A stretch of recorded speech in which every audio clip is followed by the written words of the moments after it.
हंसते संभालते संभालते हम अपने आप ही बहुत सारी चीजें सीख भी जाते हैं और करने भी लग जाते हैं। After all experience matters. लेकिन हाँ, बहुत सारी चीजें हम दूसरों से भी सीखना शुरू कर देते हैं और इसमें बुरा ही क्या है। I mean, दूसरों की अच्छी आदतों को अपनाना, इसमें तो कोई शर्म नहीं है। और ऐसे ही मैंने भी अपने एक्सपीरियंसेस से बहुत सारी चीजों को सीखा है, जो कि आज की वीडियो में आपके साथ शेयर करूंगी। बहुत ही सिंपल, प्रैक्टिकल और इफेक्टिव टिप्स हैं और इनको अडॉप्ट करके मैं अपने किचन की टफ रूटीन को इतनी सख्त गर्मी में भी निहायत आसानी से मैनेज भी कर लेती हूँ और सलीके से हर चीज को समेट भी लेती हूँ। तो चलिए जी, वीडियो स्टार्ट करते हैं। अस्सलाम वालेकुम जी and welcome back to my channel. अच्छा, तो आज का ब्लॉग स्टार्ट हो रहा है सुबह 10 बजे से। मैंने और अशर ने ब्रेकफास्ट कर लिया था और अब्दुल मुइज़ ने अभी ब्रेकफास्ट करना था और अब्दुल मुइज़ को मैंने ब्रेकफास्ट में देना था पराठा साथ फ्राइड एग। अच्छा, यहाँ पे आप लोगों ने देखा होगा कि पराठे के लिए मैंने पेड़ा पहले से ही करके रखा हुआ है और मैं हमेशा ऐसा ही करती हूँ अनटिल अनलेस के काफ़ी इमरजेंसी हो। And this is such a time saving tip. अच्छा, इससे ना सिर्फ पराठा बहुत क्रिस्पी और सॉफ्ट बनता है, बल्कि जो आपने पेड़े के अंदर घी लगा के उसको फोल्ड करके रखा होता है, जब आप पराठा बनाने के लिए उसको बेलती हो ना, वो फटाफट से बेल हो जाता है। नहीं तो पराठे के लिए पेड़े को बेली जाओ वो इकट्ठा होता जाता है और उतनी ज्यादा फ्रस्ट्रेशन होती है। सो नेक्स्ट टाइम पराठा बनाते हुए इस टिप को लाजमी ट्राई कीजिएगा। अच्छा खैर, इस टाइम तक गैस चली गई थी और मैं हॉट प्लेट के ऊपर ही ब्रेकफास्ट बना रही थी। तवा भी गर्म नहीं हुआ था और मुझे थोड़ी देर वेट करना था। तब तक मैंने सोचा कि जितना भी क्लटर काउंटर टॉप पे इकट्ठा हुआ है, फटाफट से उसको वाइंड अप कर लेती हूँ। और मैं अपने किचन की रूटीन को ऐसे ही मैनेज करती हूँ कि चावलों को दम लगाया हुआ है या फिर मैं हांडी को भून रही हूँ और अभी तक ऊपर ऑयल नहीं आया, तो उसमें मेरे पास जो 5-10 मिनट होते हैं ना, उस टाइम के अंदर अंदर मैं फटाफट से ना सिर्फ किचन को वाइंड अप कर लेती हूँ, बल्कि जो बर्तन पड़े हुए हैं उनको भी धो लेती हूँ। इस तरह से बाद में ना कामों का बर्डन होता है और ना ही फ्रस्ट्रेशन होती है। अच्छा, जब मैं पराठे में देसी घी लगा रही थी ना, मेरे जहन में एक बात आई कि शादी से पहले अम्मी को भी ऐसा ही देखा कि वो स्टेनलेस स्टील की देगची के अंदर देसी घी रखती थी और अब इन लॉज में भी ऐसे ही है कि स्टेनलेस स्टील की ये बाल्टी है जिसके अंदर हम देसी घी रखते हैं। तो इसकी वजह मैं आप लोगों को बता देती हूँ कि स्टेनलेस स्टील के कोई भी बर्तन सबसे बेस्ट है, क्योंकि ये नॉन रिएक्टिव होते हैं और जो देसी घी में फैट्स होते हैं उनके साथ रिएक्शन नहीं करते हैं, जिसकी वजह से कंटेमिनेशन नहीं होती है। और अगर आप इसे प्रॉपरली कवर करोगे तो इसका जो नेचुरल अरोमा है वो भी मेंटेन रहता है। हाँ, इसमें आपने कोई भी गीला चम्मच नहीं डालना है और इसके लिए मैंने ये किया हुआ है कि एक स्टील का चम्मच वैसे ही इसको वक्फ कर दिया हुआ है। वो चम्मच इसी में पड़ा रहता है,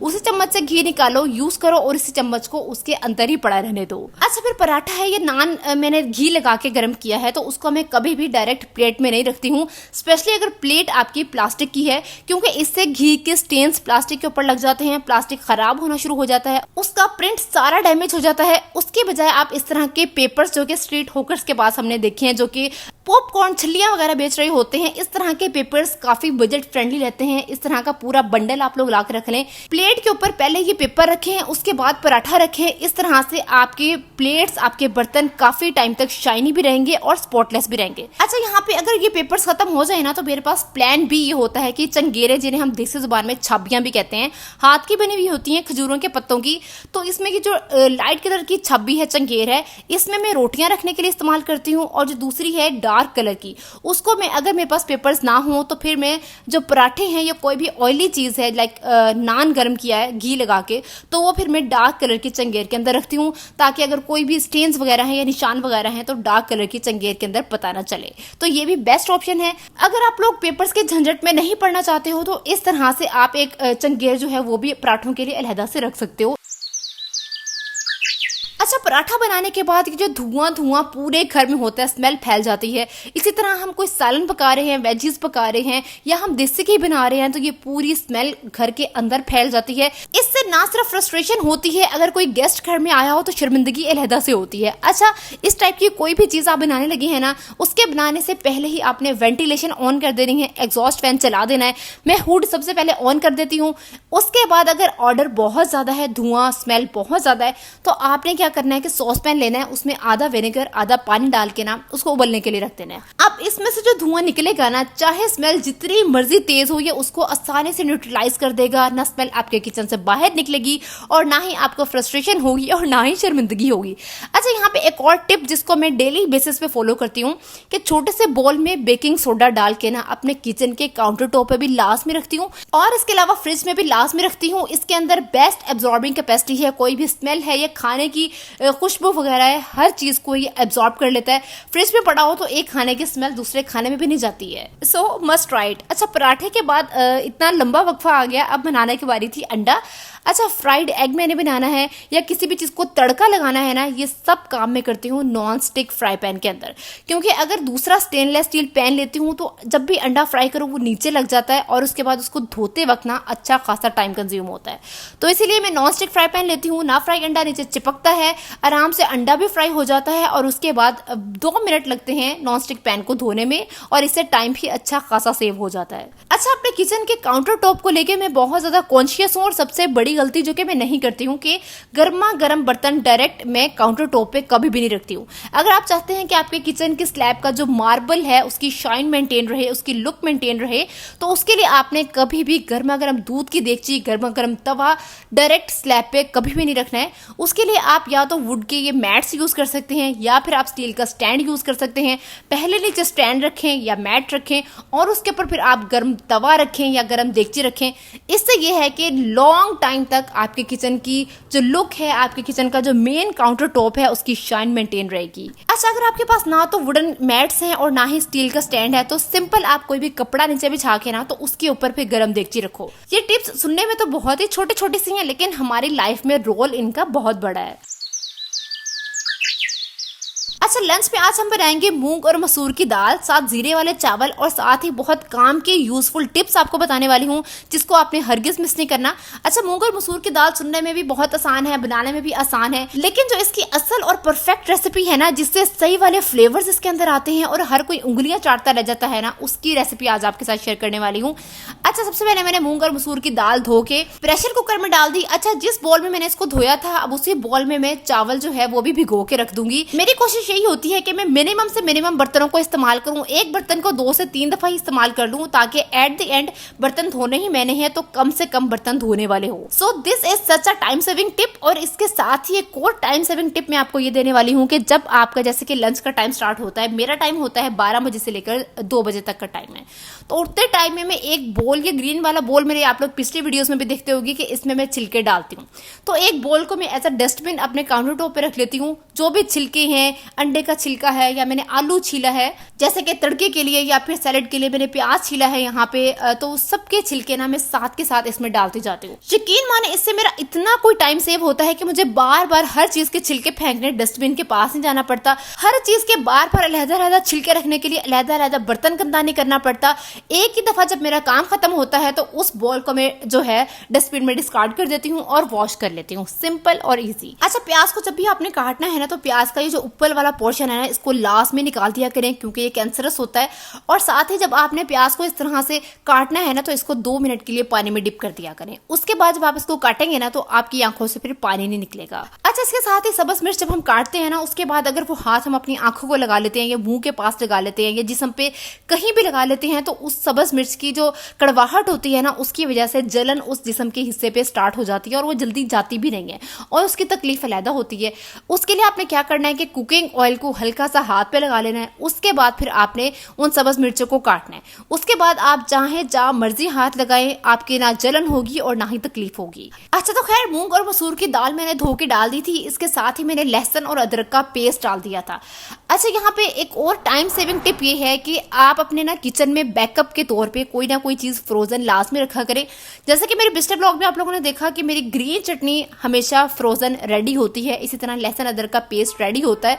इस तरह से ये छोटी छोटी एफर्ट्स जो है किचन में आपका बहुत ज्यादा टाइम सेव करती हैं। इसके बाद जी ग्रीन मिर्चों का और टमाटर का मैंने पेस्ट बना के वो भी इसके अंदर ऐड कर लिया था। अच्छा, मैं ना डेली बेसिस पे कोशिश यही करती हूँ कि टमाटर और सब्ज मिर्चों का पेस्ट बना लूँ।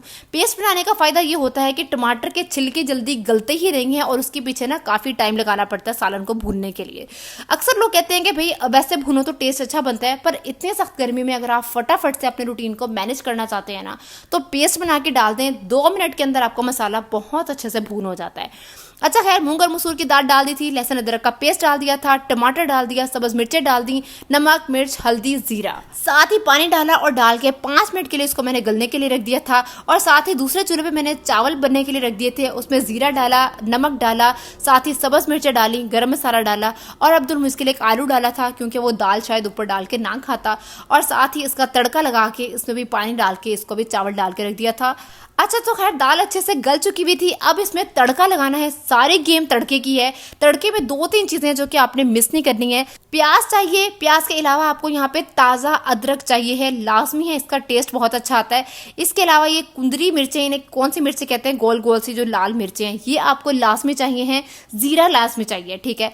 तड़का लगाने के लिए सबसे पहले प्याज को लाइट ब्राउन कर लेंगे, फिर इसमें ताज़ा अदरक का कूटा हुआ पेस्ट डालेंगे, जीरा डालेंगे, सब्ज मिर्चें डालेंगे और साथ ही लाल जो गोल गोल वाली मिर्चें हैं वो इसमें डालेंगे, हल्का सा तड़केंगे। और इस तड़के के अंदर आपने दाल को डालना है, तड़के को दाल में नहीं डालना है, ठीक है। जब आपने दाल को तड़के के अंदर डाल दिया, अब आपने फौरन से इसको मिक्स नहीं करना है, ढक के रख देना है 2 मिनट के लिए, तड़के का असर इसके अंदर जाने दें। उसके बाद फिर इसको मिक्स करें। मिक्स करने के बाद फिर इसके ऊपर आप गरम मसाले की और सब्ज धनिया की गार्निशिंग कर दें। अब जो डिफरेंट टेस्ट आपको खाने को मिलेगा ना, ये टेस्ट इससे पहले आपको दाल में कभी नहीं आया होगा। बस ये जीरे वाले चावलों के साथ साथ ही सैलेड रख के इसको एंजॉय करेंगे। अच्छा, वेरी नेक्स्ट डे मैंने पकाए थे आलू बैंगन, तो मैंने सोचा कि लगे हाथों ये एक टिप भी जो कि मैं अपनी डेली रूटीन में अपनी लाइफ को इजी बनाने के लिए फॉलो कर रही हूँ, आप लोगों के साथ शेयर करती चलूँ। अच्छा, सबसे पहले तो अगर आपने सालन को छोटे बर्तन में निकालना है ना, तो इस तरह से चम्मच खड़ा कर दिया करें। उसके बाद जब आप सालन को उंडेलते हैं ना, तो उसके छींटे बाहर को नहीं आते। दूसरी बात यह कि जो मेन टिप जिसकी वजह से मैं आपको बताना चाह रही हूँ कि मेरा सालन नीचे लग गया था।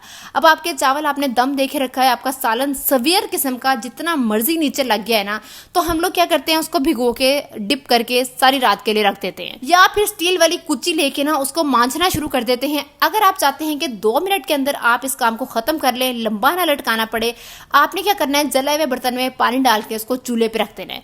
चूल्हे पे आपने बस इतनी देर के लिए रखना है कि पानी गर्म हो जाए और एग्जैक्ट 2 मिनट बाद आपने उसको उतार के ले आना है। ये देखें, मैं कुकर कितना जला हुआ था आप लोगों को मैंने दिखाया बिफोर। अब मैं इसको उतार के ले आई हूँ। डोई से मैं इसको एक दफा नीचे से जोर से फेरूंगी।